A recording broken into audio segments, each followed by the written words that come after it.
Kisah wafatnya Imam Bukhari. Imam Bukhari mendapatkan tekanan keras di akhir hayatnya dari penguasa kota-kota muslim.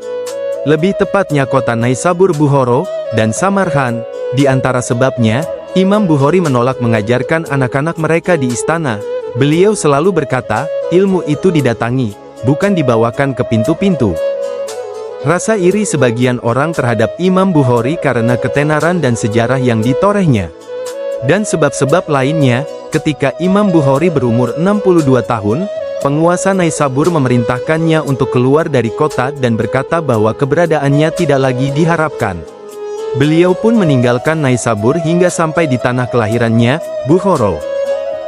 Orang-orang berbondong-bondong menyambutnya di gerbang kota dengan harta dan gula. Masyarakat biasa, penuntut ilmu, dan sebagian ahli hadis berkumpul di sana meninggalkan majelis ahli hadis lain, sehingga hal itu membuat panas hati sebagian orang. Tetapi tidak berselang lama, ketenaran itu membuat murka penguasa Bukhara. Di samping datangnya surat dari penguasa Naisabur bahwa Imam Bukhari harus segera diusir dari Bukhara sebagaimana beliau diusir sebelumnya dari Naisabur. Utusan penguasa Bukhara sampai di depan rumah dan meminta Imam Bukhari untuk segera meninggalkan kota. Perintahnya berbunyi, sekarang juga, beliau harus keluar. Imam Bukhari bahkan tidak diberi waktu untuk sekedar mengumpulkan dan merapikan buku-bukunya. Beliau terpaksa keluar kemudian berkemah di perbatasan kota selama 3 hari untuk merapikan buku-bukunya, sedangkan beliau tidak tahu entah mau pergi kemana.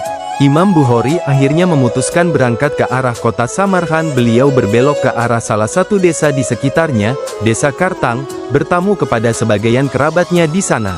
Kali ini beliau ditemani oleh Ibrahim Makil. Tetapi hal itu tidak berlangsung lama, pengawal penguasa Samarkand pun sampai di depan pintu rumah tempat Imam Bukhari bertamu. Kali ini perintah dari penguasa Samarkand adalah, Imam Bukhari harus keluar dari Samarkand dan desa-desa sekitarnya. Padahal saat itu adalah malam Idul Fitri. Imam Bukhari takut membuat masalah untuk kerabatnya yang sudah memuliakannya. Ibrahim bin Makil merapikan buku beliau di salah satu tunggangan beliau, menyiapkan tunggangan lainnya untuk Imam Bukhari. Ibrahim bin Makil kembali ke rumah, barulah Imam Bukhari keluar dalam keadaan terpaksa. Keduanya berjalan menuju tunggangan. Setelah 20 langkah Imam Bukhari merasakan letih yang amat sangat. Beliau meminta Ibnu Makil menunggunya sebentar untuk istirahat. Imam Bukhari duduk di tepi jalan kemudian tertidur. Beberapa menit setelahnya, ketika Ibnu Makil ingin membangunkan beliau, ternyata ruh beliau sudah diangkat ke sisi Allah.